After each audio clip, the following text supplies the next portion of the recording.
Pakistan super league में हाल ही में एक ऐसा बवाल हुआ है जो दिखने में तो एक छोटी सी बेईमानी लगती है, पर है नहीं।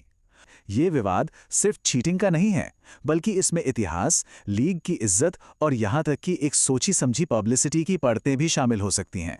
कहानी की शुरुआत होती है कैमरे पे पकड़ी गई एक बहुत ही सिंपल सी हरकत से। ये सिर्फ एक मैच की कहानी नहीं है, बल्कि ये पूरी लीग की साख और एक मुमकिन है कि एक पब्लिसिटी स्टंट का भी पर्दाफाश करती है। तो चलिए सबसे पहले सीन को समझते हैं। सिचुएशन सोचिए, एक बहुत ही जरूरी पीएसएल मैच का आखिरी ओवर चल रहा है। एकदम हाई प्रेशर मोमेंट। एक टीम को जीतने के लिए सिर्फ 6 गेंदों पर 14 रन बनाने हैं। अब मजे की बात यह है कि सोर्स वीडियो इसे एक नॉर्मल घटना की तरह नहीं, बल्कि एक सोची समझी साजिश की तरह दिखाता है।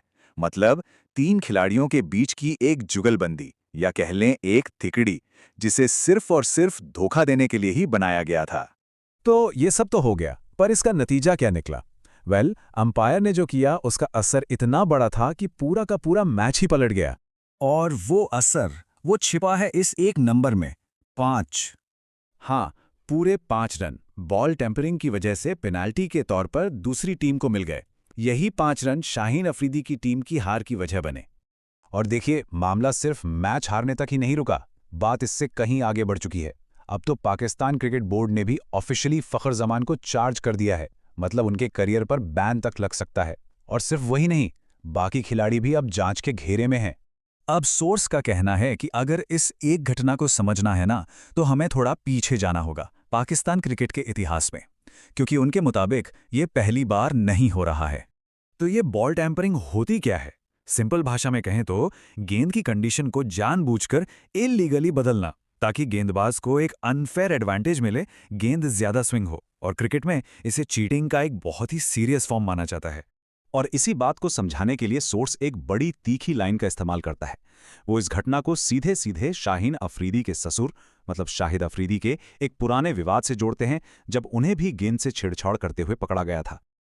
ये कोई एक दो किस्से नहीं है, ये तो एक तरह का पैटर्न है, एक कल्चर है जो एक पीढ़ी से दूसरी पीढ़ी तक पास होता आ रहा है। अब बात सिर्फ खिलाड़ियों और बॉल टैंपरिंग के इतिहास तक नहीं रहती। सोर्स इस एक घटना को पकड़कर लेंस को और जूम आउट करता है और निशाना साधता है पूरी की पूरी पाकिस्तान सुपर लीग पर। पीएसएल एक ऐसी लीग है जिसमें ना तो दर्शक हैं, ना टैलेंट और ना ही ईमानदारी।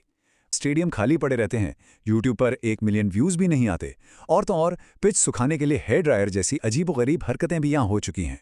लेकिन यहां कहानी में आता है एक बहुत ही इंटरेस्टिंग ट्विस्ट। क्या हो अगर ये सब वैसा हो ही नहीं जैसा हमें दिखाया जा रहा है? क्या ये पूरा का पूरा स्कैंडल पब्लिसिटी के लिए था? मतलब टीआरपी बटोरने के लिए एक जानबूझकर बनाया गया ड्रामा, क्योंकि लीग को अटेंशन तो मिल नहीं रही थी। तो हमारे सामने अब 2 कहानियां हैं। एक तरफ ये एक सिंपल स्कैंडल लगता है जहां प्रेशर में आकर खिलाड़ियों ने चीटिंग कर दी, और दूसरी तरफ एक सोची समझी स्ट्रैटेजी, लीग को फेमस करने की एक मार्केटिंग चाल।